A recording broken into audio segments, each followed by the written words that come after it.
அது வடக்கு மற்றும்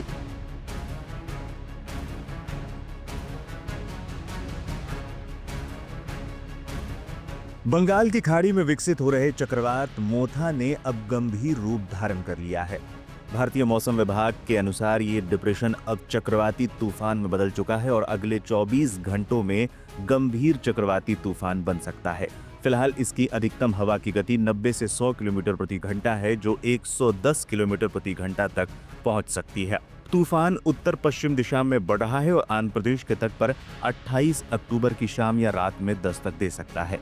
बताया जा रहा है कि चेन्नई में हल्की फुहारें शुरू हो चुकी हैं और धीरे धीरे तेज हो सकती हैं। चक्रवात मछलीपट्टनम और कालिंगीपट्टनम के बीच से होकर गुजरेगा। काकीनाडा के आसपास इसके आंध्र प्रदेश के तट को पार करने का अनुमान है। इससे उड़ीसा, आंध्र प्रदेश, तमिलनाडु, पश्चिम बंगाल, तेलंगाना और छत्तीसगढ़ समेत 7 राज्य प्रभावित हो सकते हैं। उड़ीसा के सभी 30 जिले अलर्ट पर हैं। आंध्र प्रदेश के काकीनाडा, कोनसीमा, एलुरु, वेस्ट गोदावरी, कृष्णा, गुंटूर, भटला, प्रकाशम और एसपीएसआर नेल्लोर जिलों में खतरा अधिक है। तमिलनाडु के चेन्नई, तिरुवल्लुर, रानीपेट में भी प्रभाव पड़ सकता है। आईएमडी ने समुद्री इलाकों में ऊंची लहरें और तटीय बाढ़ की चेतावनी जारी की है। आईएमडी ने उड़ीसा, आंध्र प्रदेश और तमिलनाडु के लिए रेड अलर्ट जारी किया है, जहां 28-29 अक्टूबर को बहुत भारी से अत्यधिक भारी बारिश होने की संभावना है।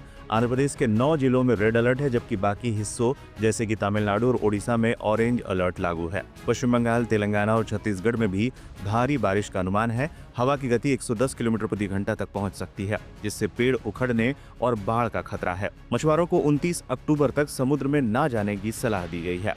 सुरक्षित जगहों पर पहुंचाए गए लोग।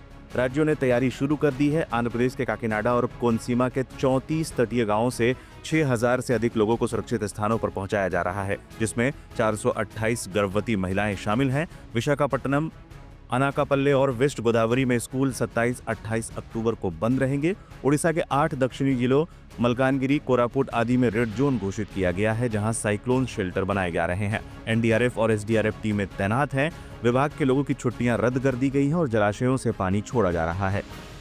The cyclonic storm, the warning has been receiving. We have been receiving the warning since the last few days, and yesterday evening there was a confirmed reports from the IMD that the landfall would be in northern Andhra Pradesh.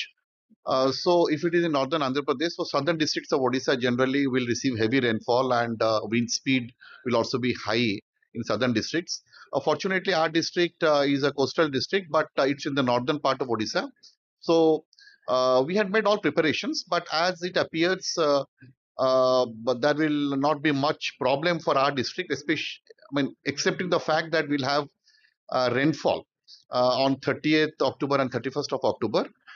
But nonetheless, we were totally prepared yesterday, and yesterday we had a very lengthy discussion with all our line department officials, and we had ensured that teams have formed, the water supply, essential medicines, anti-venom medicines, everything. For the cattle feed, all kinds of preparations we had completed yesterday, and I'm very happy to tell that the underlying principle of our district administration is we always hope for the best, and we always get prepared for the worst. Fortunately, our hope for the best has come true, so we'll not have the fury of the cyclone. But nonetheless, we pray God that wherever the cyclone hits, the people should be safe, and there should not be any loss of lives. Thank you.